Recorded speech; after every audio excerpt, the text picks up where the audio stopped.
Hello everyone, welcome to. इस video में मैं आपको पढ़ाऊंगा जो 300 बेस्ट एमसीक्यू हैं अगस्त महीने के। ये है भाग 1 हिंदी में। आइए वीडियो को शुरू करते हैं। चलिए शुरू करते हैं।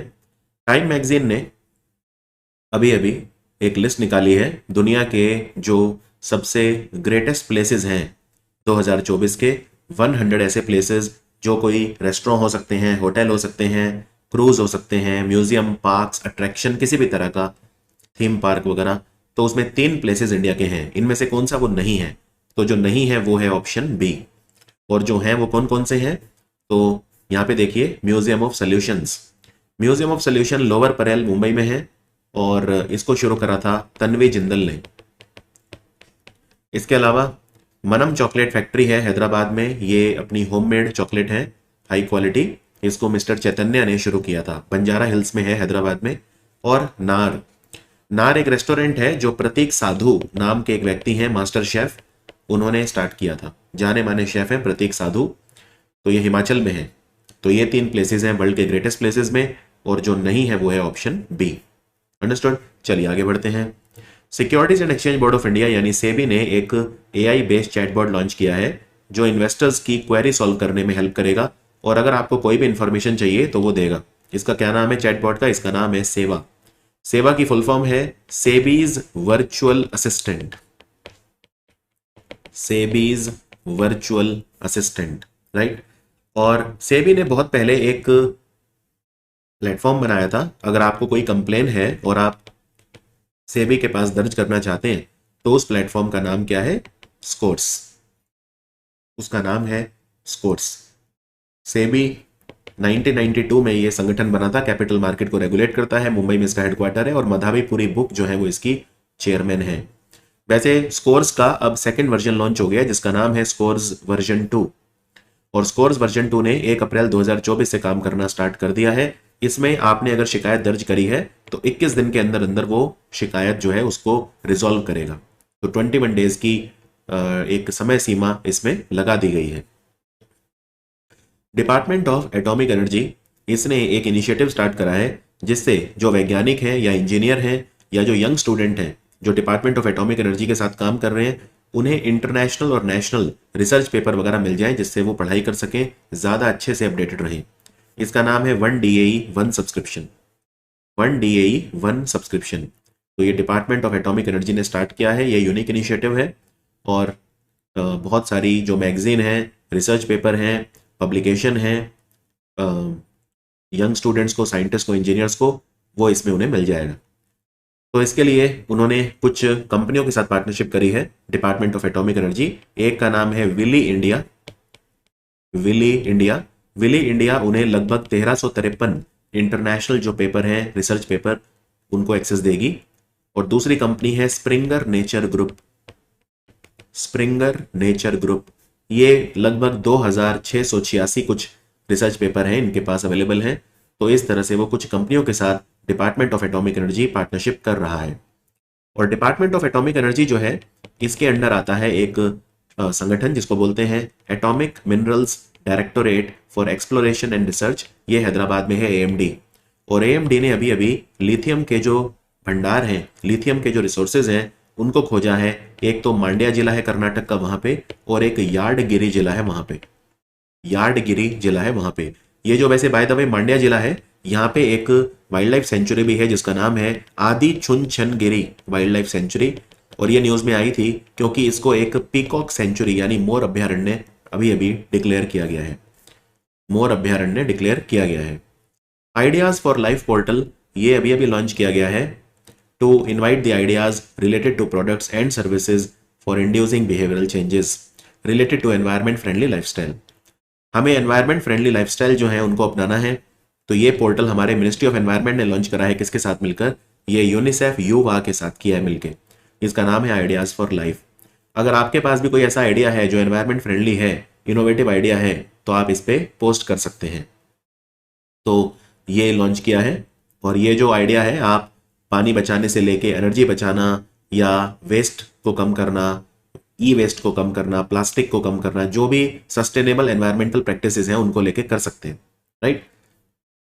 तो मिनिस्ट्री ऑफ एनवायरमेंट ने यूनिसेफ युवा के साथ मिलकर स्टार्ट करा है। ये यूनिसेफ युवा क्या है? तो यूनिसेफ ने 1 नवंबर 2019 को एक प्रोग्राम लॉन्च किया था इंडिया में जिसका नाम है यू वहा, जिसमें हमारे जो यंग लोग हैं खास तौर पे 10 से 24 साल के, उनको उनको स्किल डेवलप किया जा सके, उनका कौशल विकास किया जा सके और उनके लिए एम्प्लॉयमेंट अपॉर्चुनिटीज जनरेट की जा सके। तो ये 1 नवंबर 2019 को युवा प्रोग्राम इंडिया के अंदर यूनिसेफ ने लॉन्च किया था 21st सेंचुरी स्किल्स बच्चों को देने के लिए। और बाहर भी चलता है ये प्रोग्राम यूनिसेफ का, वहां पे लेकिन उसे युवा नहीं बोलते, वहां उसे बोलते हैं जेन यू, यानी generation unlimited, generation unlimited. Even प्रधानमंत्री मोदी ने भी एक नारा दिया था लाइफ, यानी लाइफस्टाइल फॉर द एनवायरमेंट। ये उन्होंने जो COP 26 हुआ था स्कॉटलैंड के शहर ग्लासगो में, वहां पे कहा था लाइफ यानी लाइफस्टाइल फॉर द एनवायरमेंट। और अगर आप लाइफस्टाइल फॉर द एनवायरमेंट अपना लेते हैं तो आप बन गए PPP यानी pro planet people, pro planet people. और आइडियाज फॉर लाइफ आप देख सकते हैं, इस पे इन सारे थीम्स के ऊपर आप अपने आइडिया दे सकते हैं। तो इसमें ये सारे थीम है, टोटल मिला के 7 थीम है। Save water, save energy, reduce waste, reduce e waste, say no to single use plastic, adopt sustainable food system और अडॉप्ट हेल्दी लाइफस्टाइल। इनमें से भारत की नहीं बल्कि पूरी दुनिया की सबसे यंग और सबसे तेज फीमेल पैरा स्विमर कौन बनी है जिन्होंने इंग्लिश चैनल को क्रॉस किया है। इंग्लिश चैनल जो है ये बेसिकली इंग्लैंड को फ्रांस से जोड़ता है। ये एक पानी का रास्ता है जो इंग्लैंड को फ्रांस से अलग करता है। तो ये जो महिला है, ये इनका नाम है जिया राय। जिया राय। इंग्लिश चैनल जो है 34 किलोमीटर है, समुद्र है 34 किलोमीटर का, और ये इंग्लैंड को फ्रांस से जोड़ता है। इन्होंने ये 34 किलोमीटर 17 घंटे और 25 मिनट में ट्रेवल किया, यानी 17 आवर्स एंड 25 मिनट्स। ठीक है, 17 घंटे 25 मिनट, जो कि एक रिकॉर्ड है किसी भी पैरा स्विमर के लिए। और ये सबसे कम उम्र की भी है, इनकी उम्र है सिर्फ 16 साल। जिया राय की जो उम्र है सिर्फ 16 साल है। इन्हें बहुत सारे अवार्ड भी मिल चुके हैं, राइट। इनफैक्ट 2022 में इन्होंने पाल्क स्ट्रेट, जो भारत और श्रीलंका के बीच में समुद्र है, पाल्क स्ट्रेट 29 किलोमीटर का है वो, उसको 13 घंटे 10 मिनट में ट्रेवल किया था। वो उस समय का भी एक इन्होंने रिकॉर्ड बनाया था। तो काफी ज्यादा पारंगत है ये समुद्र को तैर के क्रॉस करने में। साइंटिस्ट है Lawrence Berkeley national laboratory, Berkeley lab, university America की है ये, यूनिवर्सिटी ऑफ बर्कले बोलते हैं इसे। तो इन्होंने एक सुपर हैवी एलिमेंट क्रिएट करा है जिसका एटॉमिक नंबर है 116। इसका नाम क्या है? इसको इन्होंने नाम दिया है लिवर मोरियम, लिवर मोरियम।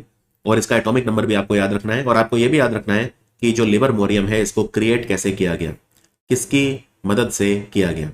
तो इन्होंने क्या किया, इन्होंने टाइटेनियम 50, टाइटेनियम एक मेटल होता है, टाइटेनियम 50 लिया, राइट, और इसको प्लूटोनियम के ऊपर फायर किया, प्लूटोनियम 244। टाइटेनियम 50 को प्लूटोनियम 244 दोनों को आपस में स्ट्राइक करवाया, और उसके बाद फिर लिवर मोरियम क्रिएट हुआ। तो लिवर मोरियम टाइटेनियम और प्लूटोनियम से बना है, और ये नेचुरली एग्जिस्ट नहीं करता है, ये सिर्फ लेबोरेटरी में इन्होंने क्रिएट किया। अर्थ के क्रस्ट में ये नहीं पाया जाता है। इसका एटॉमिक नंबर है 116। और ये जो यूनिवर्सिटी है, यूनिवर्सिटी ऑफ बर्कले, ये कैलिफोर्निया में आती है। इनमें से कौन सा ऑर्गेनाइजेशन है जिसने Govind Ballabh Pant University of Agriculture and Technology के साथ मिलकर standardised agriculture demonstration farm launch करा है?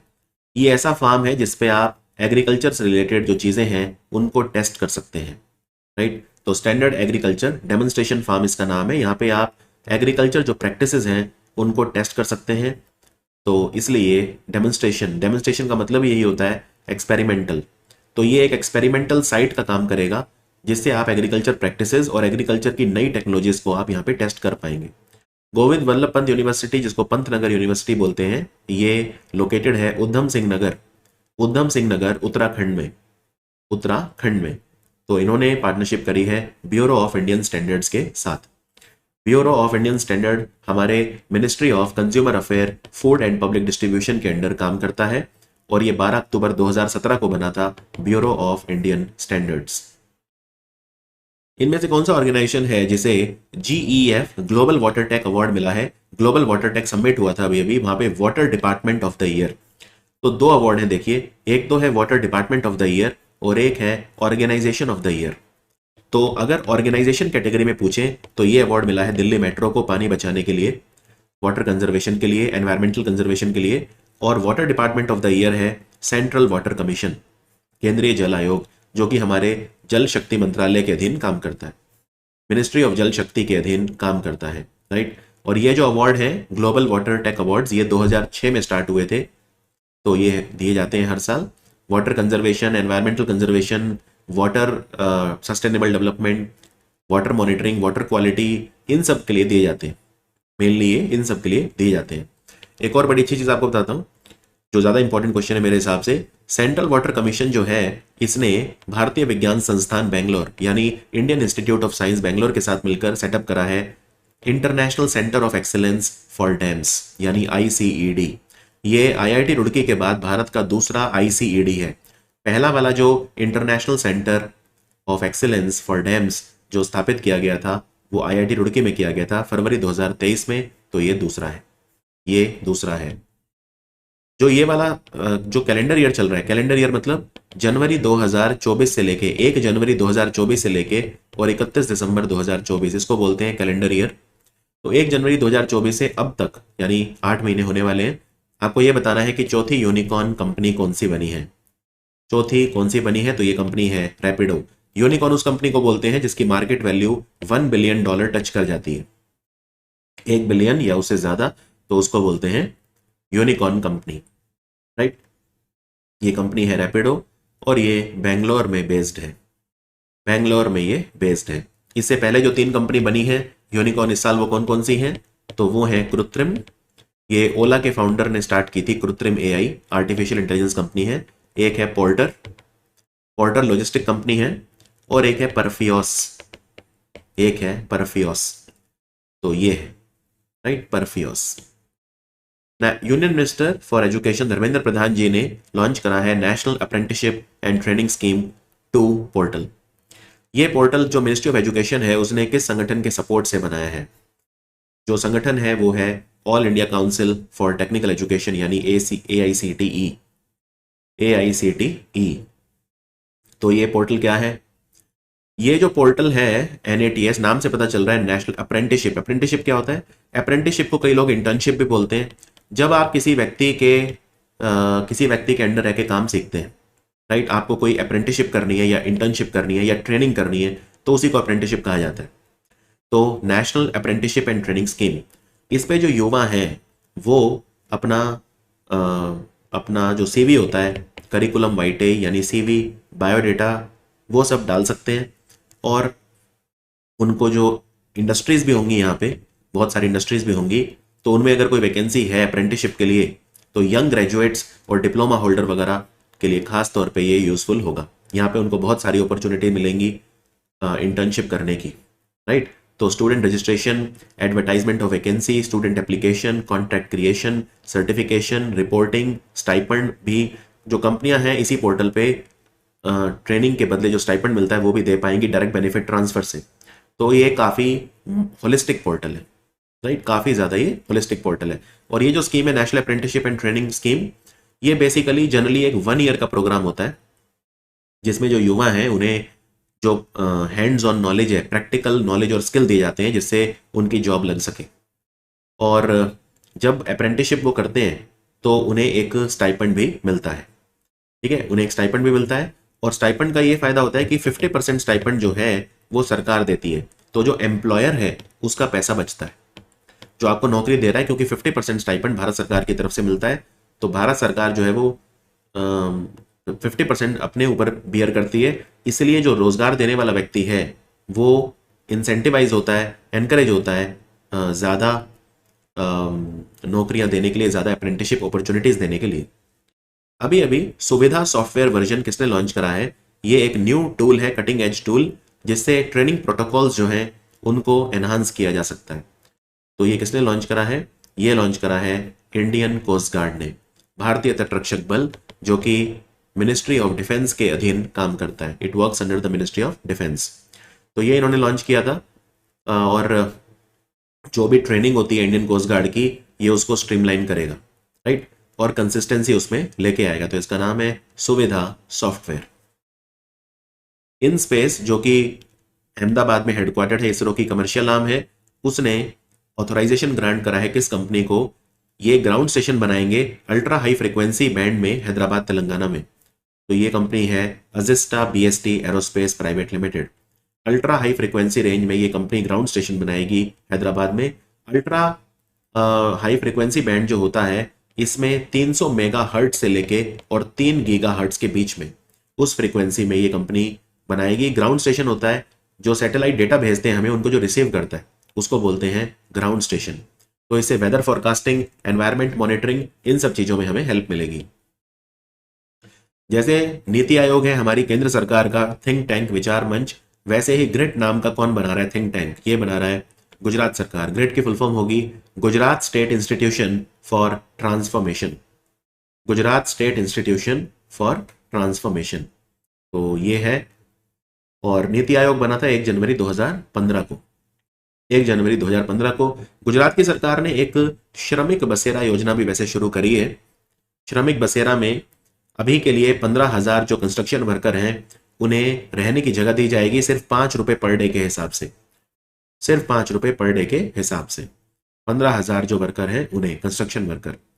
तो ये स्कीम बड़े शहरों में गुजरात के चल रही है, अहमदाबाद, गांधीनगर, बड़ोदरा, राजकोट, लेकिन धीरे धीरे इसे पूरे राज्य में फैलाया जाएगा। तो ये है श्रमिक बसेरा योजना। और इनका जो एंड टारगेट है वो है 3 लाख कंस्ट्रक्शन वर्कर्स, उनको 3 लाख कंस्ट्रक्शन वर्कर्स को रहने के लिए जगह देना। हमारा जो शिक्षा मंत्रालय है, मिनिस्ट्री ऑफ एजुकेशन, वो उसने सेलिब्रेट किया अखिल भारतीय शिक्षा समागम। आपको बताना है कहाँ पे ऑर्गेनाइज हुआ था इस बार ये अखिल भारतीय शिक्षा समागम। तो ये मानेकशॉ सेंटर में हुआ था जो नई दिल्ली में लोकेटेड है। तो आंसर है नई दिल्ली। ये अखिल भारतीय शिक्षा समागम होता क्या है? बेसिकली नेशनल एजुकेशन पॉलिसी की एनिवर्सरी सेलिब्रेट करने के लिए होता है। नेशनल एजुकेशन पॉलिसी कब आई थी? 2020 में। नेशनल एजुकेशन पॉलिसी ये कहती है कि हमें हमारे जीडीपी का 6% हिस्सा खर्च करना है एजुकेशन पे। 6% ऑफ आवर जीडीपी, ये हमारा टारगेट है, राइट।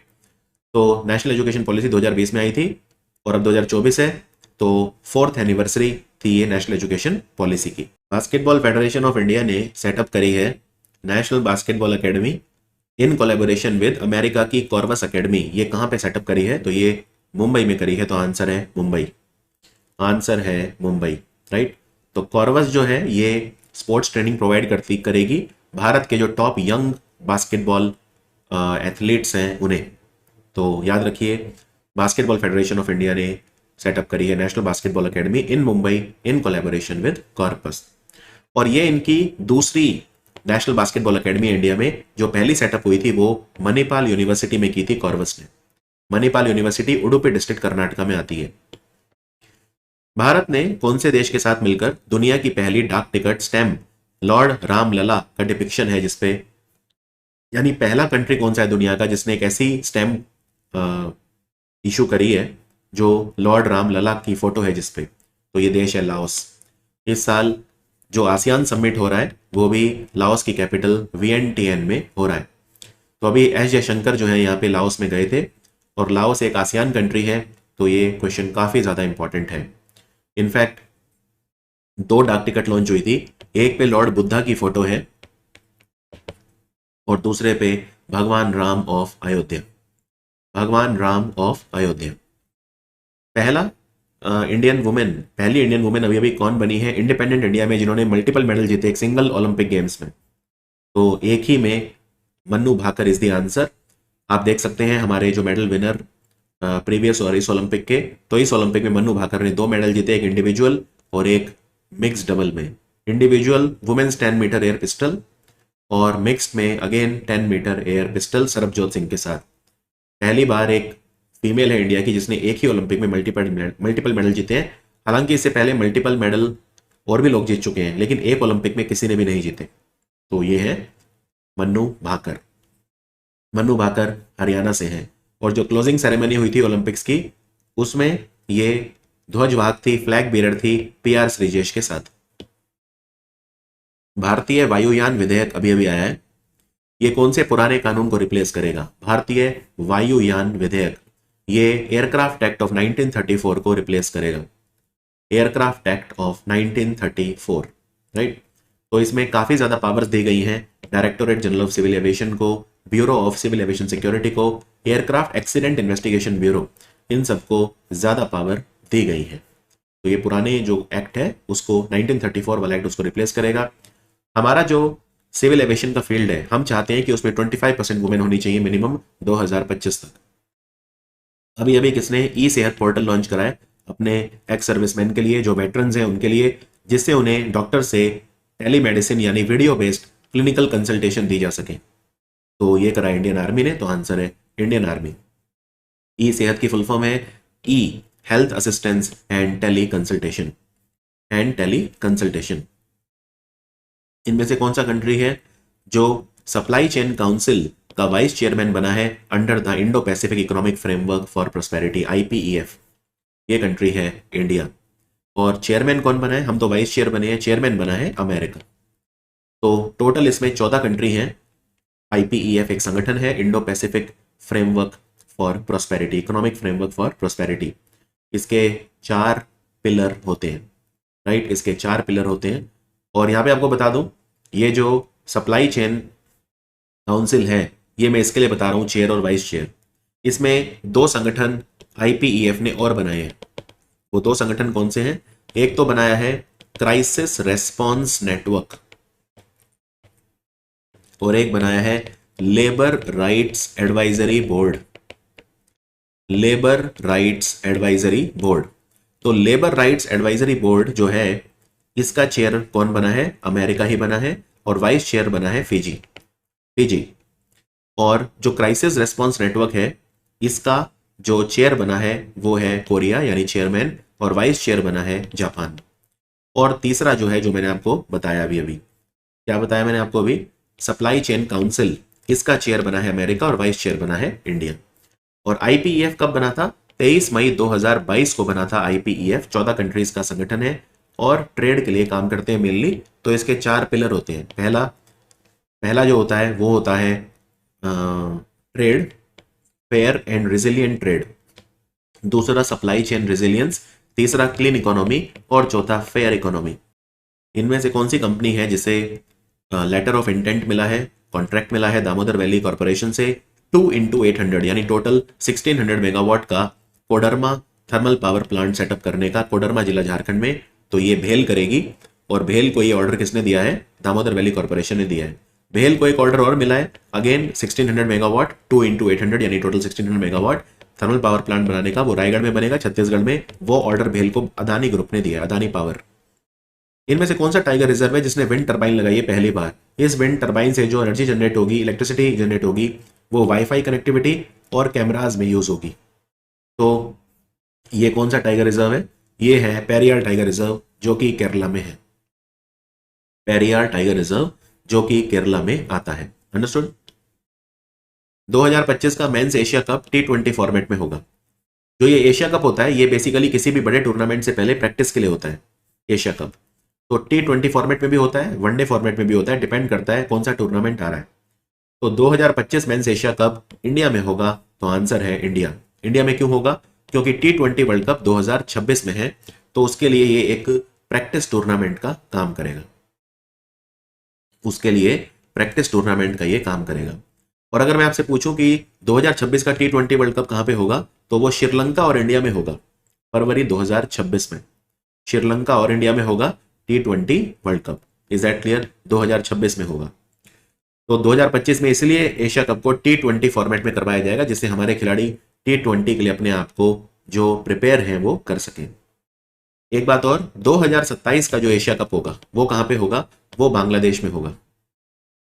लेकिन ये वाला वनडे फॉर्मेट में होगा, 50 ओवर वाले में। वो क्यों? क्योंकि आप जानते हैं कि 2027 में हमारा जो 50 ओवर वाला वर्ल्ड कप भी है, 2027 में ही हमारा जो 50 ओवर वाला वर्ल्ड कप है वो भी है, राइट। और वो कहां पे होगा? वो 3 कंट्री में होगा, साउथ अफ्रीका, जिम्बाब्वे और नमीबिया। साउथ अफ्रीका, जिम्बाब्वे और नमीबिया। अभी अभी किताब लिखी गई है Jamshedji Tata, powerful learnings for corporate success. ये किसने लिखी है? इसको लिखा है mister R Gopal Krishna and Harish Bhatt ने। R Gopal Krishna and Harish Bhatt. Bharat national maritime heritage complex, राष्ट्रीय समुद्री विरासत परिसर बना रहा है लोथल गुजरात में। इसमें कौन सा कंट्री हमारी हेल्प कर रहा है? ये कंट्री है वियतनाम। वियतनाम के जो प्रधानमंत्री हैं फाम मिनचिन, वो अभी इंडिया आए थे।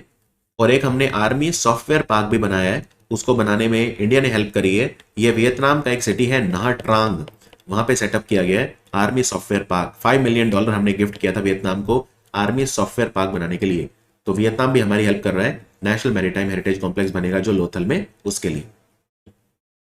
National payment corporation of India, इन्होंने कहा कि कौन सी कंपनी है जिसमें रैंसमवेयर अटैक हुआ अभी अभी। रैंसमवेयर अटैक, रैंसमवेयर अटैक क्या होता है? रैंसमवेयर एक तरह का मालवेयर होता है जो आपके सॉफ्टवेयर को लॉक कर देता है जब तक आप रैंसम यानी फिरौती ना दें। ये कंपनी है सी एज टेक्नोलॉजी। ये एक बहुत बड़ी कंपनी है, भारत के बहुत सारे बैंक्स, एनबीएफसीज, तो इन सबको ये आईटी सॉल्यूशंस प्रोवाइड करती है। सी एज टेक्नोलॉजी कंपनी एक जॉइंट वेंचर है टीसीएस और एसबीआई के बीच में, यानी टाटा कंसल्टेंसी सर्विस और स्टेट बैंक ऑफ इंडिया के बीच में। तो ये रैंसमवेयर अटैक जो है काफी ज्यादा इंटेंस था। इनमें से कौन सी मिनिस्ट्री है जिसने डब्ल्यूएचओ के साथ पार्टनरशिप करके डोनर एग्रीमेंट करा है? डोनर एग्रीमेंट बेसिकली डब्ल्यूएचओ एक ग्लोबल ट्रेडिशनल मेडिसिन सेंटर बना रहा है जामनगर गुजरात में। वैश्विक परंपरागत चिकित्सा केंद्र, ग्लोबल ट्रेडिशनल मेडिसिन सेंटर। तो उसके लिए डोनर एग्रीमेंट किसने करा है? ये करा है मिनिस्ट्री ऑफ आयुष ने। ये डोनर एग्रीमेंट का मतलब क्या है? डोनेशन। भारत की सरकार $85 मिलियन डोनेट करेगी इस ग्लोबल ट्रेडिशनल मेडिसिन सेंटर को बनाने के लिए, तो वो आयुष मंत्रालय की तरफ से जाएगा।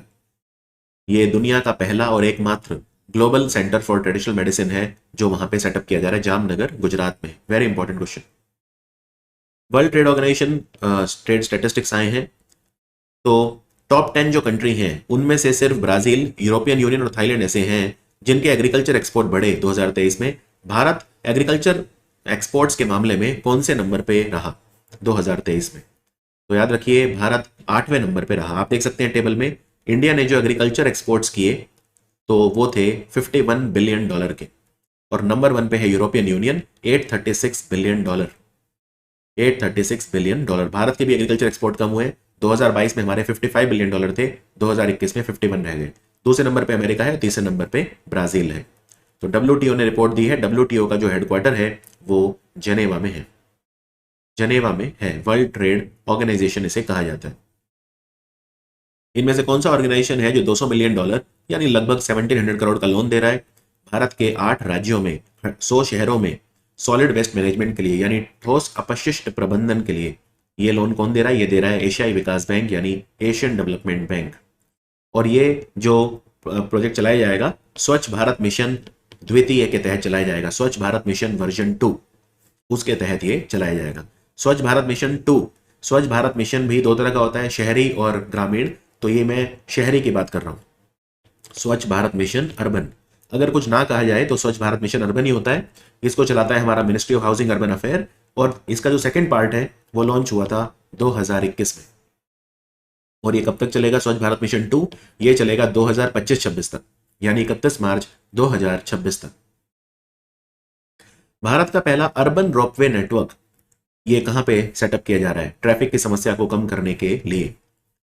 भारत का पहला उड़न खटोला या urban ropeway network, cable car भी बोलते हैं इसे, तो शिमला में सेटअप किया जा रहा है।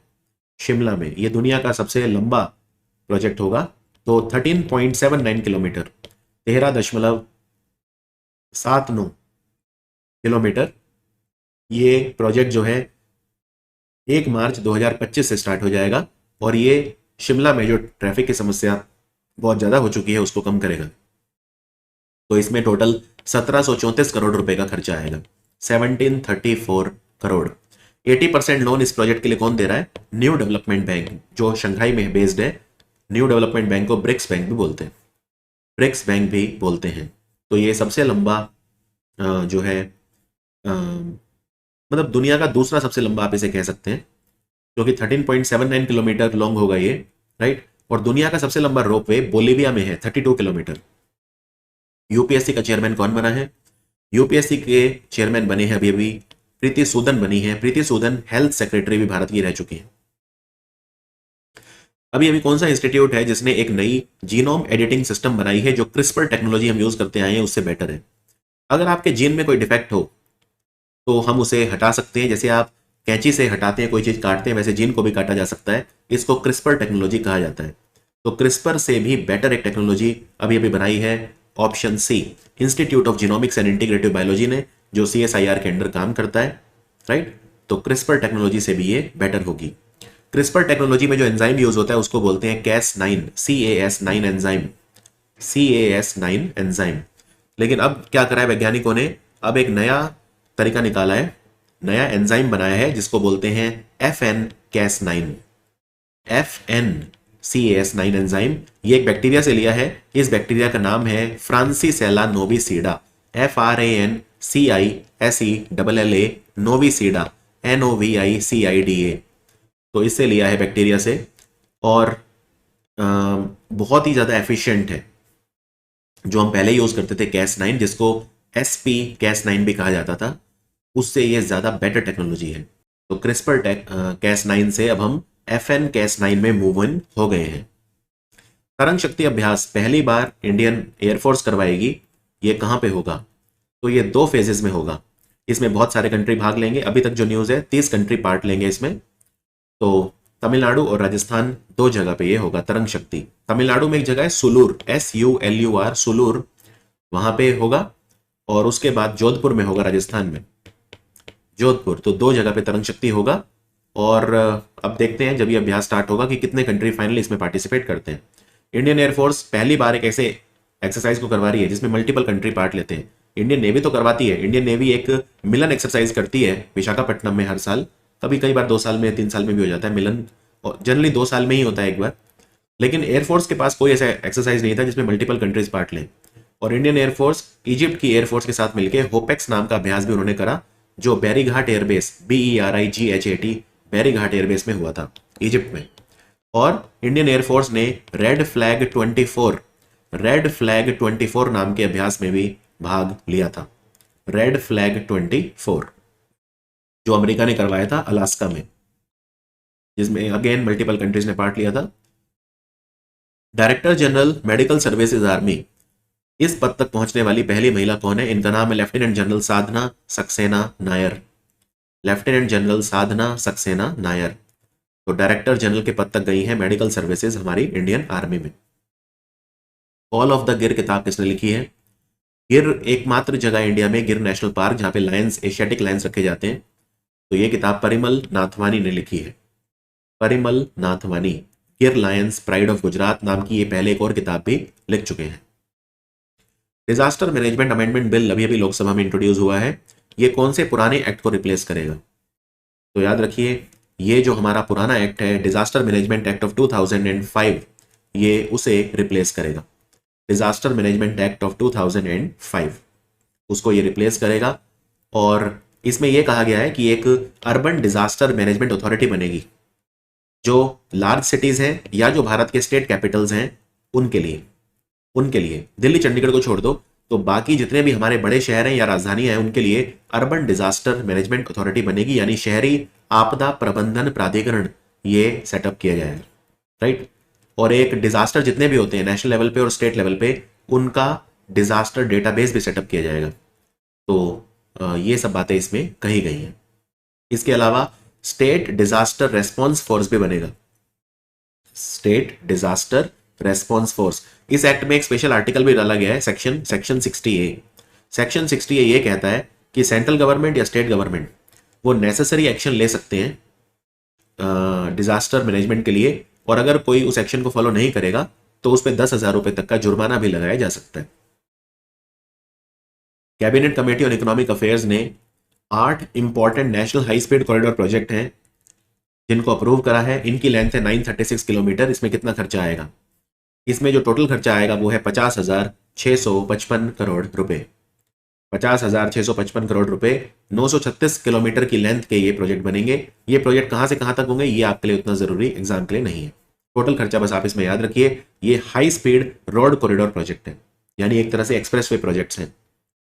United nation economic and social council, इसका प्रेसिडेंट कौन अपॉइंट किया गया है 2024-25 के लिए? UN इकोसॉक जिसे कहा जाता है। तो ये अपॉइंट हुए मिस्टर रॉबर्ट कीथ राय। ये कनाडा के व्यक्ति हैं, मिस्टर रॉबर्ट कीथ राय।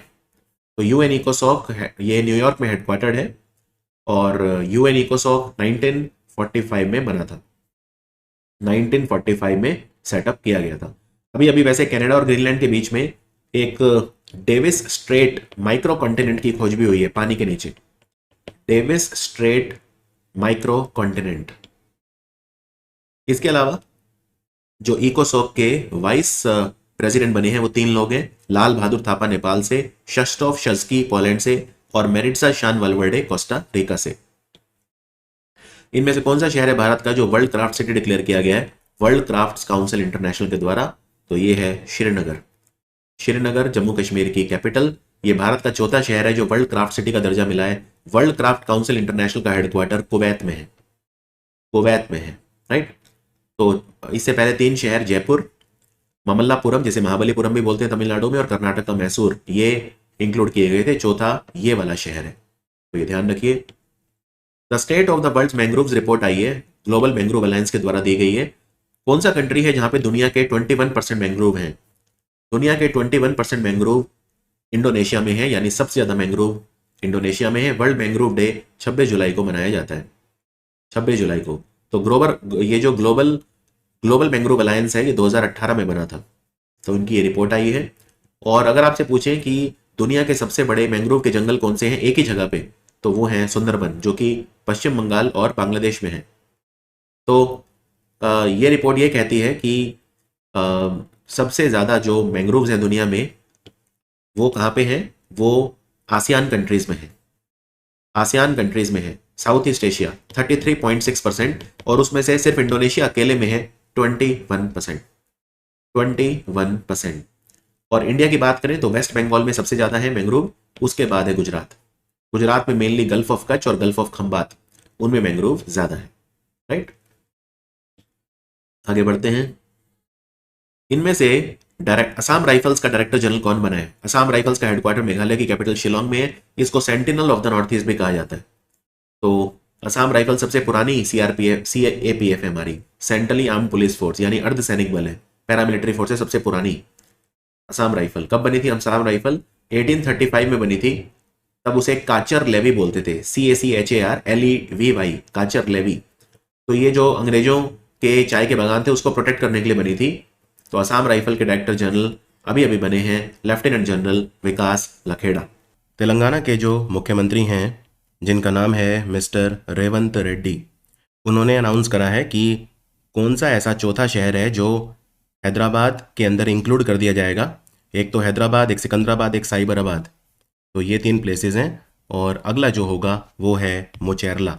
एक्चुअली क्या है ना, हैदराबाद के आसपास कुछ ऐसे इलाके हैं तो वो एक जैसे सेंट्रल कैपिटल होता है वैसा बना रहे हैं, जैसे दिल्ली NCR है। तो दिल्ली NCR मतलब क्या है? दिल्ली और उसके आसपास के जो एरिया हैं जैसे गुरुग्राम, फरीदाबाद, सोनीपत, नोएडा, ये सब दिल्ली में ही NCR में आ जाते हैं। वैसे ही ये बनाना चाह रहे हैं कैपिटल रीजन पूरा, जैसे नेशनल कैपिटल रीजन है तो उसमें हैदराबाद तो हो गई क्योंकि वो राजधानी है, इसमें सिकंदराबाद भी जोड़ लिया है, साइबराबाद भी जोड़ चुके हैं ऑलरेडी, अब होगा मुचरला। तो आंसर है मुचरला, तो ये वो जगह होगी, राइट। और मुचरला में एक फार्मा सिटी भी बन रहा है, ये भी आपको नहीं भूलना है, फार्मा सिटी। चलिए आगे बढ़ते हैं। इनमें से कौन सा भारत का इंस्टीट्यूट है जिसने सुंदर पिचाई को डॉक्टर ऑफ साइंस की डिग्री दी है? यानी अभी ये हो गए हैं डॉक्टर सुंदर पिचाई, मानद उपाधि है, ऑनरेरी डॉक्टरेट है। तो ये है IIT खड़गपुर, ये यहीं से पढ़े हुए हैं IIT खड़गपुर से। और इनकी जो पत्नी है अंजलि पिचाई, वो भी IIT खड़गपुर से ही पढ़ी हुई हैं। तो सुंदर पिचाई और उनकी वाइफ अंजलि पिचाई, इनको मिला है डॉक्टर ऑफ साइंस ऑनोरिस कॉसा, राइट। तो IIT Kharagpur is the answer. इनमें से कौन सा इंस्टीट्यूट है जिसे एक स्पेशल कंसल्टेटिव स्टेटस मिला है UN इकोसॉक के साथ, यानी United Nations economic and social council? तो ये आपको बताना है। और मैंने आपको UN इकोसॉक का हेडक्वार्टर बताया था कि ये न्यूयॉर्क में लोकेटेड है। तो स्पेशल कंसल्टेटिव स्टेटस मतलब ये होता है कि अगर UN इकोसॉक को कोई एडवाइस चाहिएगा तो वो इनसे ज़रूर पूछेंगे। ये है Kalinga institute of industrial technology जो कि ओडिशा में है। इनमें से कौन सी कंपनी है जिसने एक नया ऐप लॉन्च किया है जिसका नाम है डिस्ट्रिक्ट? डिस्ट्रिक्ट नाम का ऐप है और ये ऐप क्या करेगा? तो बेसिकली ये company already food delivery service में है, क्विक कॉमर्स में भी है ब्लिंकिट के थ्रू। तो ये कंपनी है जिसकी बात हो रही है वो है Zomato. The answer is Zomato. और ये जो है डिस्ट्रिक्ट, आप इस पर बुक कर सकते हैं टिकट्स वगैरह। आपको मूवी देखनी है, स्पोर्ट्स टिकट्स चाहिए, लाइव परफॉर्मेंसेस देखने हैं, डाइनिंग शॉपिंग जो भी करना है उसके टिकट जो हैं आप बुक कर सकते हैं। तो ये लॉन्च किया है अभी अभी जोमेटो ने। कंपटीशन कमीशन ऑफ इंडिया ने अप्रूवल दे दिया है Mangalore chemicals and fertiliser company का मर्जर किसके साथ हो रहा है। तो ये काफ़ी बड़ी कंपनी है और इसका मर्जर पैरादीप फॉस्फेट्स के साथ होगा। Paradip phosphates, right. तो पैरादीप फॉस्फेट जो कंपनी है ये एडवेंट्स ग्रुप के का पार्ट है, ADVENTZ, एडवेंट्स। तो इस ग्रुप का ये पार्ट है। और जो मैंगलोर केमिकल एंड फर्टिलाइजर है और ये जो कंपनी है, दोनों का अब अमलगमेशन, दोनों का जो मर्जर है वो अप्रूव कर दिया है कंपटीशन कमीशन ऑफ इंडिया ने। कितने एडिशनल कमोडिटी हैं जो प्राइस मॉनिटरिंग में इंक्लूड किए हैं डिपार्टमेंट ऑफ कंज्यूमर अफेयर ने? ये एक अच्छा सवाल है। तो 16 कमोडिटी हैं जो इंक्लूड किए गए हैं। बेसिकली क्या है ना कि कुछ ऐसे आइटम होते हैं जिनके प्राइस पे हमेशा नज़र रखनी होती है क्योंकि वो majority of the population use करते हैं। तो पहले 22 असेंशियल कमोडिटी थे, अब 16 आइटम और जोड़ दिए गए हैं। तो टोटल अब 38 कमोडिटी ऐसे हैं जिनके प्राइस पे हमेशा नज़र रहेगी, राइट, जिससे इनका प्राइस बढ़ना नहीं चाहिए। तो इनकी मार्केट में जो शॉर्टेज वगैरह है वो नहीं होनी चाहिए। आपको यहाँ पे ये भी बता दूं कि एक प्राइस मॉनिटरिंग सिस्टम नाम का मोबाइल ऐप आता है, उसका चौथा वर्जन लॉन्च किया गया है अभी अभी मिनिस्ट्री ऑफ कंज्यूमर अफेयर के द्वारा। ऐप का नाम है price monitoring system. Again price monitoring को बहुत ही आसान बनाता है ये मोबाइल ऐप। और ये 16 आइटम जो ऐड किए गए हैं ये कौन से हैं, जिसमें बाजरा, ज्वार, रागी मतलब मिलेट्स हो गए, सूजी, घी, बटर, बैंगन, अंडा और इस तरह के आइटम हैं इसमें। अभी अभी भारत की सरकार ने अनाउंस करा है कि एक green national highway corridor project बनेगा। इसमें भारत के 4 ऐसे राज्य हैं जिनमें 781 किलोमीटर की सड़कें बनेंगी। इसको फंड कौन कर रहा है प्रोजेक्ट को? इसको वर्ल्ड बैंक फंड कर रहा है। तो आंसर है वर्ल्ड बैंक। ये काफ़ी इंपॉर्टेंट प्रोजेक्ट है। ये जो प्रोजेक्ट है इसमें टोटल खर्चा आएगा $1288 मिलियन, यानी $1288 मिलियन। इसमें $500 मिलियन जो है वो वर्ल्ड बैंक दे रहा है, यानी ऑलमोस्ट 40% खर्चा वर्ल्ड बैंक इसमें लोन के तौर पे दे रहा है। $500 मिलियन दे रहा है। तो green national highway corridor project, इसमें सड़कें बनेंगी और इन सड़कों में ऑल्टरनेटिव मटेरियल भी यूज़ होगा। ज़रूरी नहीं है कि बिट्यूमेन ही यूज़ होगा, और बहुत तरह का मटेरियल है वो यूज़ होगा। तो green national highway corridor project है ये, और टोटल सड़कें बनेंगी 781 किलोमीटर। आपको ये ज़रूर याद रखना है कि कौन से 4 राज्यों में बनेंगी: आंध्र प्रदेश, राजस्थान, हिमाचल और यूपी। मुख्यमंत्री मैया सम्मान योजना ये किसने शुरू करी है? तो ये झारखंड की सरकार ने शुरू करी है। तो आंसर है झारखंड। यहाँ के मुख्यमंत्री हेमंत सोरेन ने शुरू करी है। इस योजना का नाम पहले था झारखंड बहन बेटी स्वावलंबन प्रोत्साहन योजना, लेकिन अब इसका नाम चेंज कर दिया गया है। अब इसका नाम है मुख्यमंत्री मैया सम्मान योजना।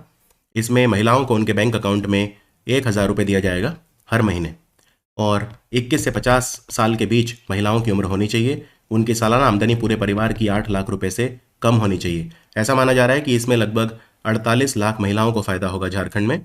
48 लाख महिलाएं मतलब हो गया महीने का ही जो अमाउंट है वो आप निकाल सकते हैं, कैलकुलेट कर सकते हैं। तो 4,000 crore per month, 4,000 crore per month ऐसा एस्टिमेशन है सरकार का कि इसमें खर्चा होगा। झारखंड की सरकार ने नवोत्थन नाम की स्कॉलरशिप योजना भी शुरू करी है, नवोत्थन। इसमें 10 लाख रुपए तक का खर्चा वो बच्चे जो अनाथ हैं यानी ऑर्फन, और जो फिजिकली चैलेंज्ड हैं उनका 10 लाख रुपए पर ईयर तक का खर्चा जो है वो झारखंड की सरकार उठाएगी। तो 10 लाख रुपए तक का खर्चा, 10 lakh rupees per year.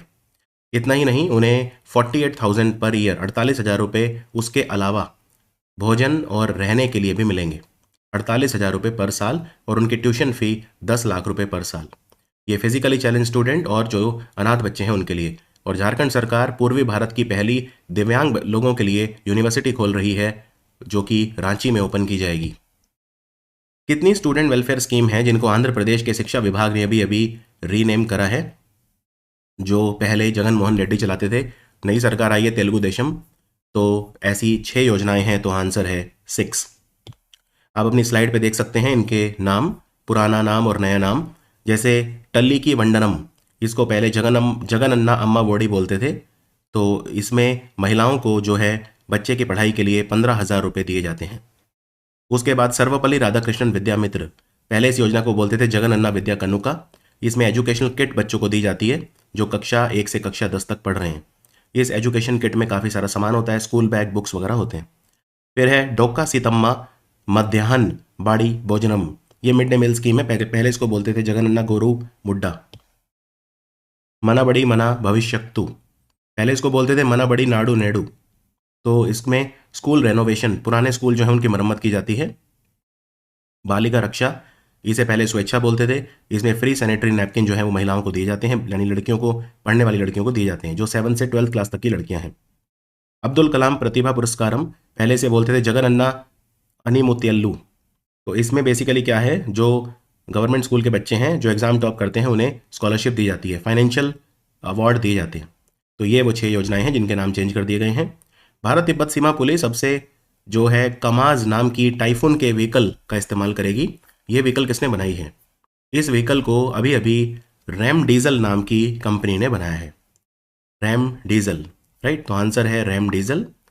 Basically RAM diesel जो है ये कमाज की सब्सिडरी कंपनी है, और ये कमाज भी रशिया की कंपनी है, रैम डीजल भी रशिया की कंपनी है।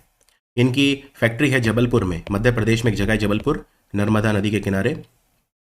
तो वहाँ पे ध्यान रखिए कि कमाज जो है रैम डीजल, तो कमाज रशिया की कंपनी है, उसकी सब्सिडरी है रैम डीजल, उसने ये स्पेशल व्हीकल बनाई है। ये माइन रेजिस्टेंट भी है, अगर कोई माइन भी बिछा देगा तो भी कुछ नहीं होगा। इसकी स्पीड 100 किलोमीटर पर आवर तक जा सकती है, और एक बार में आप इसमें जब तेल डलवा देंगे तो 1000 किलोमीटर ही चल सकती है। इनमें से कौन से कंट्री है जिसने दुनिया का पहला न्यूक्लियर पावर प्लांट लगाया है जिसमें लिक्विड फ्यूल यूज़ होगा? इन्होंने लिक्विड फ्यूल यूज़ किया है, तो याद रखिए ये है चाइना।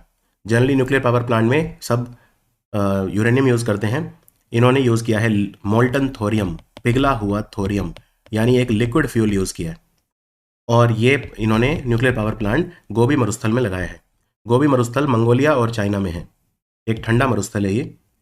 अभी अभी कौन से कंट्री ने 1972 कन्वेंशन को अप्रूव करा है world cultural and natural heritage के प्रोटेक्शन के लिए? यानी एक तरह से यूनेस्को वर्ल्ड हेरिटेज कन्वेंशन को ज्वाइन कर लिया है, यानी ये कंट्री भी अब जो है यूनेस्को वर्ल्ड हेरिटेज साइट्स इसमें हुआ करेंगे। तो ये कंट्री कौन सा है? ये है नाउरू, ये कंट्री है नाउरू। ये 196th कंट्री है दुनिया का जिसने यूनेस्को वर्ल्ड हेरिटेज साइट को अप्रूव करा है, यानी इस कंट्री में भी अब यूनेस्को कोई ना कोई वर्ल्ड हेरिटेज साइट डिक्लेयर करेगा, और वर्ल्ड हेरिटेज कन्वेंशन का ये हिस्सा बन गया है। इसको 1972 कन्वेंशन भी बोलते हैं क्योंकि ये इंटरनेशनल ट्रीटी 23 नवंबर 1972 को साइन हुई थी। और भारत में असम में एक जगह है शरादेव जिले में मोईदाम, जो कि अहोम राजाओं के शवागृह हैं, माउंट बरियल सिस्टम, उनके बरियल प्लेसेस, उनको UNESCO world heritage site declare किया गया है 43rd। तो ये पहली है साइट नॉर्थ ईस्ट से जो कल्चरल कैटेगरी में डिक्लेयर की गई है यूनेस्को वर्ल्ड हेरिटेज साइट। अभी अभी भारत और यूएस मिलकर एक मिशन करेंगे इंटरनेशनल स्पेस स्टेशन में।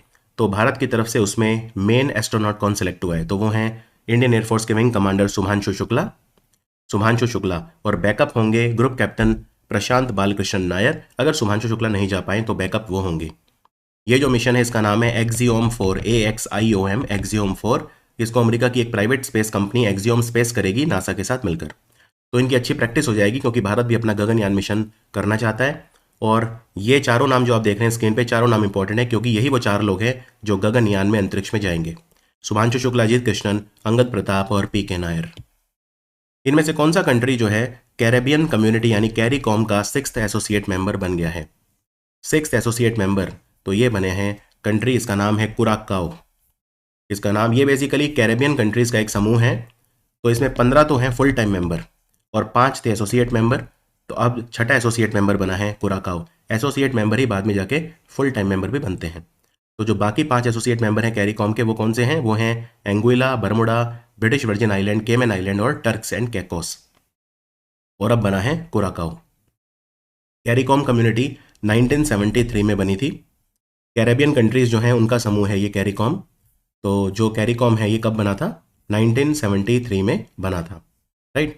अगर मैं आपसे पूछूं कि जो कैरीकॉम है उसका हेड क्वार्टर कहाँ पे है, तो कैरीकॉम का हेड क्वार्टर गयाना देश की राजधानी जॉर्ज टाउन में है।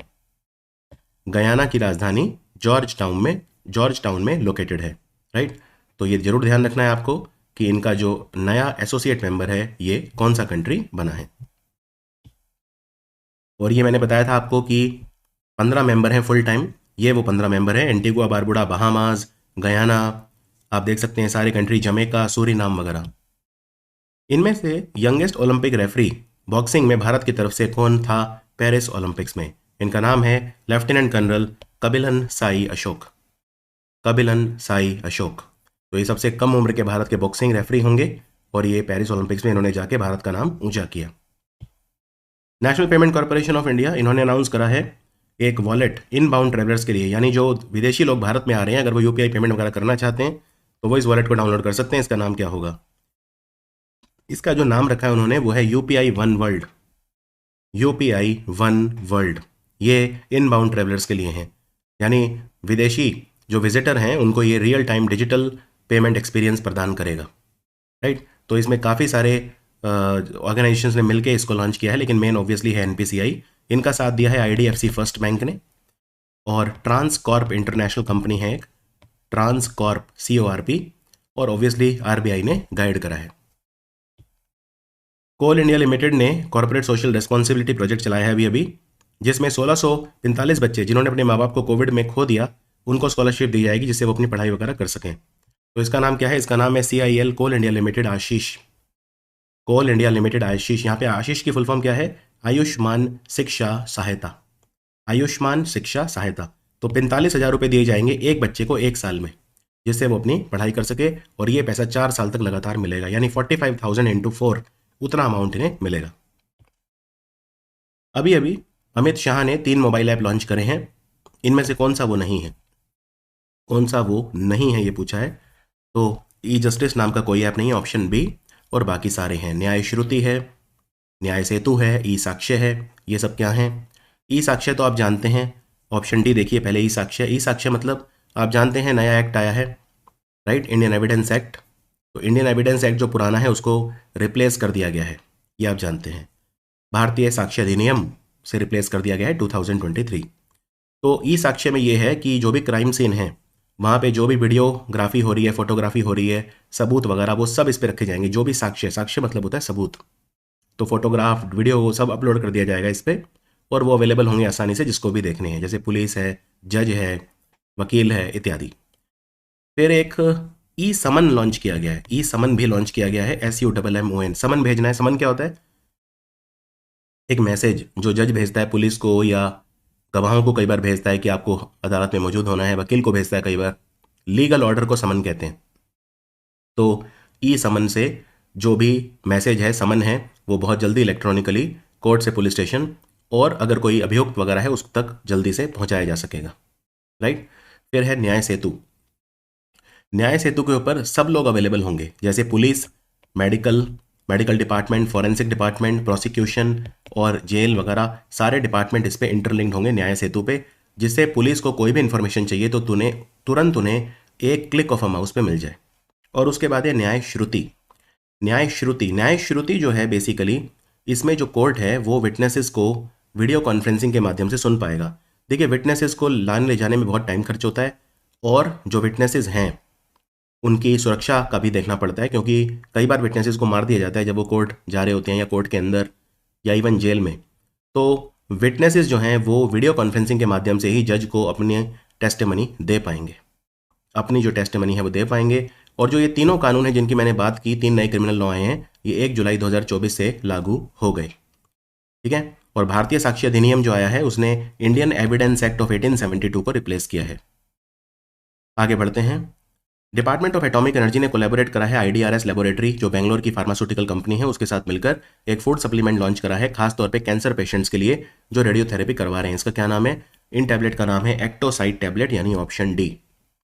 तो वो कैंसर पेशेंट खासतौर पे जिन्हें कूल्हे का कैंसर है यानी पेल्विक कैंसर है और वो रेडियोथेरेपी करवा रहे हैं, उनकी क्वालिटी ऑफ लाइफ इससे बेहतर होगी। तो इसका नाम है एक्टोसाइट। अभी अभी रिसेंट डेटा आया है, 50 लाख वर्कर ऐसे हैं जो प्रधानमंत्री श्रम योगी मानधन योजना का लाभ ले चुके हैं। इसमें सबसे ज़्यादा रजिस्ट्रेशन किस राज्य से हुआ है? सबसे ज़्यादा रजिस्ट्रेशन जो हुआ इस योजना में वो हरियाणा से हुआ है। 8.25 लाख यानी 8.25 लाख, 50 लाख में से हरियाणा से थे। हरियाणा नंबर 1 पे था, दूसरे नंबर पे यूपी था 6.8 लाख। तो ये 2 स्टेट आप कम से कम याद रख सकते हैं, राइट। महाराष्ट्र नंबर 3 पे था विद 6.1 लाख। प्रधानमंत्री श्रम योगी मानधन योजना है क्या? 2019 में लॉन्च हुई थी मिनिस्ट्री ऑफ लेबर के द्वारा, श्रम और रोजगार मंत्रालय के द्वारा। इसमें क्या होता है कि जो ओल्ड एज प्रोटेक्शन दिया जाता है, मंथली अश्योर्ड पेंशन मिलता है, 3,000 रुपये का पेंशन मिलता है गैर संगठित क्षेत्र के जो वर्कर होते हैं, अनऑर्गेनाइज सेक्टर के जो वर्कर होते हैं, जब वो 60 साल के हो जाएंगे तो 3,000 रुपये महीना उन्हें मिलेगा उनके बैंक अकाउंट में, राइट। 18 से 40 साल की उम्र के बीच जो वर्कर हैं वो इसका लाभ ले सकते हैं, उनको प्रीमियम भरना है। कंडीशन ये है कि ये जो मजदूर हैं या वर्कर हैं जो इस योजना का लाभ ले सकते हैं, उनकी जो मंथली इनकम है वो 15,000 रुपये से कम होनी चाहिए। मंथली इनकम 15,000 या उससे कम होनी चाहिए, तभी वो इसका लाभ ले सकते हैं। उन्हें प्रीमियम भरना होगा बहुत ही कम, जो प्रीमियम 55 रुपये से लेकर 200 रुपये तक होगा, उसके बीच में होगा। अगर आपकी उम्र मान लीजिए कम है तो ऑब्वियसली आपको आपको प्रीमियम कम देना पड़ेगा क्योंकि आपको लंबे समय तक देना है। लेकिन अगर आप मान लीजिए 40 साल की उम्र में इस स्कीम को सब्सक्राइब करते हैं तो समय कम बचा है 60 साल होने तक, तो प्रीमियम आपको ज़्यादा देना पड़ेगा। खैर 55 से 200 रुपये के बीच में इसमें प्रीमियम भरना होता है। और जब एक बार आपकी उम्र 60 साल होगी तो आपको 3,000 रुपये हर महीना पेंशन के तौर पर मिलता रहेगा। ज्योतिरादित्य सिंधिया जो हमारे मिनिस्टर ऑफ कम्युनिकेशन है, संचार मंत्री, उन्होंने नेटवर्क ऑपरेशन सेंटर लॉन्च करा है। कहाँ पे ये करा है? CDOT यानी centre for development of telematics के ऑफिस में, जो कि दिल्ली में है। नेटवर्क ऑपरेशन सेंटर सेटअप किया गया है। और जो CDOT है ये टेलीकॉम डिपार्टमेंट के लिए रिसर्च एंड डेवलपमेंट का काम करता है। तो ये NOC यानी नेटवर्क ऑपरेशन सेंटर में क्या होगा, ये बेसिकली साइबर हमले को जल्दी पकड़ेगा। कोई ransomware, malware, DDoS attack, malicious कुछ भी हो रहा है उसको जल्दी पकड़ेगा और उसको आइडेंटिफाई करेगा और ट्रैक करेगा। तो ये इसका काम होगा नेटवर्क ऑपरेशन सेंटर का। इनमें से कौन सा कंट्री है जिसने officially America led United Nations command को ज्वाइन कर लिया एज 18th मेंबर? ये देश है जर्मनी। इसका क्या मतलब है? यूनाइटेड नेशन कमांड क्या होता है? यूनाइटेड नेशन कमांड एक ऐसा संगठन है कि अगर नॉर्थ कोरिया ने साउथ कोरिया पर अटैक कर दिया तो ये साउथ कोरिया की मदद करने आ जाएंगे ये सारे। इनको बोलते हैं यूनाइटेड नेशन कमांड। तो इसमें 18वां कंट्री बना है जर्मनी। और ये संगठन कब बना था? ये संगठन बनाया था, काफ़ी पुराना संगठन है, 1950 में बना था, 7 जुलाई 1950 को। और लगातार इसके मेंबर बढ़ते रहते हैं, राइट। लेकिन पिछले काफ़ी टाइम से कोई इसका मेंबर नहीं वो था। इस संगठन में जो 17वां मेंबर था वो 2013 में था। तो 11 साल के बाद यूनाइटेड नेशन कमांड को किसी ने ज्वाइन किया। तो साउथ कोरिया को और बल मिला है इससे, क्योंकि ये 18 कंट्री इसकी हेल्प करने आ जाएंगे अगर नॉर्थ कोरिया ने अटैक किया तो। एशियन क्रिकेट काउंसिल के अगले प्रेसिडेंट कौन होंगे? तो ये पाकिस्तान के व्यक्ति हैं, जय शाह के बाद बनेंगे। इनका नाम है मोहसिन नकवी। मोहसिन नकवी। अभी अभी कितनी न्यू हेरिटेज साइट हैं जो यूनेस्को की वर्ल्ड हेरिटेज साइट में इंक्लूड की गई? जो 46 मीटिंग हुई थी यूनेस्को वर्ल्ड हेरिटेज कमेटी की, वो दिल्ली में हुई थी, इंडिया में दिल्ली में हुई थी। तो टोटल 26 नई यूनेस्को वर्ल्ड हेरिटेज साइट बनी हैं। इनमें से 20 हैं सांस्कृतिक यानी कल्चरल, 5 हैं प्राकृतिक यानी नेचुरल, और 1 है मिश्रित यानी मिक्स्ड। 3 कैटेगरी होती हैं। और ये जो यूनेस्को वर्ल्ड हेरिटेज कमेटी थी, इसके चेयरमैन कौन थे? ये बहुत अच्छा सवाल है। विशाल शर्मा, भारत के विशाल शर्मा इसके चेयरमैन थे। और नाउरू कंट्री, जैसे मैंने आपको बताया था, NAURU, इसने 196 मेंबर बना है यूनेस्को वर्ल्ड हेरिटेज कन्वेंशन का। और अगली बैठक कहाँ पे होगी यूनेस्को वर्ल्ड हेरिटेज कमेटी की? ये 2025 में होगी बल्गेरिया की राजधानी सोफिया में। बल्गेरिया की राजधानी सोफिया में होगी। अंडरस्टूड? तो 26 नए वर्ल्ड हेरिटेज साइट अभी अभी बने हैं। और भारत में मैंने आपको बता ही दिया था, भारत में जो है शरादेव मोईधाम असम में। भारत ने, आपको ये भी बता दूं, वर्ल्ड हेरिटेज सेंटर जो है उसमें $1 मिलियन का कंट्रीब्यूशन दिया है। $1 मिलियन का कंट्रीब्यूशन जो है वो दिया है। Is that clear? तो 26 नए साइट जो बने हैं उनके यहाँ पे नाम सारे लिखे गए हैं। ये उतने इंपॉर्टेंट मुझे नहीं लगते। इसमें जो इंडिया का बना है बस आप उतना याद रख लें, उतना ही काफ़ी है। अभी अभी गिट हब जो है इसने अनाउंस करा है गिट हब मॉडल। ये इंटरैक्टिव सैंडबॉक्स एनवायरनमेंट है डेवलपर्स के लिए, इंजीनियर्स के लिए। ये गिट हब कंपनी किसकी है? गिट हब कंपनी का जो ओनर है वो कौन है? तो ये कंपनी है माइक्रोसॉफ्ट, यानी आंसर है ऑप्शन बी। आंसर है ऑप्शन बी, गिट हब। तो ये कई लार्ज लैंग्वेज मॉडल वगैरह जो है उन पे काम कर रहा है। बॉर्डर सिक्योरिटी फोर्स का डायरेक्टर जनरल का एडिशनल चार्ज किसे दिया गया है? सीमा सुरक्षा बल। इनका नाम है दलजीत सिंह चौधरी और ये सशस्त्र सीमा बल के भी डायरेक्टर जनरल हैं। BSF हमारी रक्षा करता है पाकिस्तान और बांग्लादेश बॉर्डर पे। सशस्त्र सीमा बल हमारी रक्षा करता है भूटान और नेपाल बॉर्डर पे, और दोनों ही हमारे गृह मंत्रालय के अधीन काम करते हैं। अभी अभी प्रधानमंत्री मोदी ने 32वां international conference of agriculture economist का उद्घाटन किया। कहाँ पे किया? ये बहुत इंपॉर्टेंट क्वेश्चन है। तो ये किया दिल्ली में। दिल्ली में कहाँ? National agriculture science centre complex. तो आंसर है option A, national agriculture science centre complex, जो कि नई दिल्ली में है। अच्छा, ये इवेंट करवाया किसने?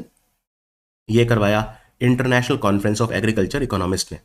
तो 65 साल में पहली बार ये इवेंट जो है वो इंडिया में हुआ है, और इसका थीम क्या है? थीम आप यहाँ पे देख सकते हैं, transformation toward sustainable agri food systems. ये जो ऑर्गेनाइजेशन है, international organisation of agriculture economist, ये कहाँ पे है? इंटरनेशनल ऑर्गेनाइजेशन या इंटरनेशनल एसोसिएशन बोलते हैं इसे, IAAE, जिसने ये इवेंट कराया। इवेंट का क्या नाम था? International conference of agriculture economist. ये इवेंट करवाया किसने? International association of agriculture economist. तो ये 1929 में ये संगठन बना था, और टोरंटो में इसका हेडक्वार्टर है, कनाडा के शहर टोरंटो में। इंडियन एयरफोर्स जो है उसने कौन सी कंपनी को कॉन्ट्रैक्ट दिया है 200 Astra mark 1 air to air missile बनाने का? ये एकमात्र हवा से हवा में मार करने वाली मिसाइल है, एयर टू एयर मिसाइल है। भारत डायनेमिक्स इनका कमर्शियल मैन्युफैक्चरिंग करता है। इनको डिजाइन करा है DRDL ने, डेवलप और डिजाइन करा है DRDL। DRDO की लेबोरेटरी है DRDL हैदराबाद में, defence research and development laboratory. लेकिन कमर्शियल मैन्युफैक्चरिंग जो इसकी कर रहा है वो है Bharat dynamics limited. Bharat dynamics limited को 2900 करोड़ 2900 करोड़ रुपए का कॉन्ट्रैक्ट मिला है हमारी इंडियन एयरफोर्स के द्वारा। तो ये याद रखिए, काफ़ी इंपॉर्टेंट ये मिसाइल है, अस्त्र मार्क 1 एयर टू एयर। तो काफ़ी हल्की भी है, और इसकी रेंज है 80 से 110 किलोमीटर, 80 to 110 किलोमीटर। इनमें से कौन है जो क्लोजिंग सेरेमनी में भारत की फ्लैग बेयर रही? तो ये मनु भाकर, लेकिन इनके साथ PR श्रीजेश भी थे। PR श्रीजेश अभी हमारी यूथ हॉकी टीम के कोच बने हैं, और हमारी हॉकी टीम जिसने ब्रॉन्ज मेडल जीता उसके गोलकीपर भी थे। भारत की क्लासिकल डांसर यामिनी कृष्णमूर्ति का निधन हो गया। ये कौन से क्लासिकल डांस से जुड़ी थी? इनका जो डांस था जिसमें इन्होंने महारत हासिल की वो था भारतनाट्यम। इनका जन्म आंध्र प्रदेश के चित्तूर में हुआ था। इन्हें पद्म विभूषण मिला था 2016 में। तो भारतनाट्यम और कुचिपुड़ी 2 डांस थे इनके। तो कुचिपुड़ी भी याद रखिए, क्योंकि आंध्र प्रदेश से थी, आंध्र प्रदेश का डांस कुचिपुड़ी है, और भारतनाट्यम जो है वो तमिलनाडु का है। इनमें से ये किताब किसने लिखी है? Breaking rocks and barrier, memoirs of a geologist and mountaineer. इस किताब को लिखा है सुदीप्ता सेनगुप्ता ने। सुदीप्ता सेनगुप्ता कौन है? ये बेसिकली भारत की पहली महिला हैं। 2 महिलाएं भारत की अंटार्कटिका में गई थी 1983 में। तो उनमें एक थी सुदीप्ता सेनगुप्ता, दूसरी थी अदिति पंत। तो ये था हमारा वीडियो बेस्ट 300 MCQ का अगस्त महीने का भाग 1 हिंदी में। मिलते हैं फिर भाग 2 में। Thank you for watching.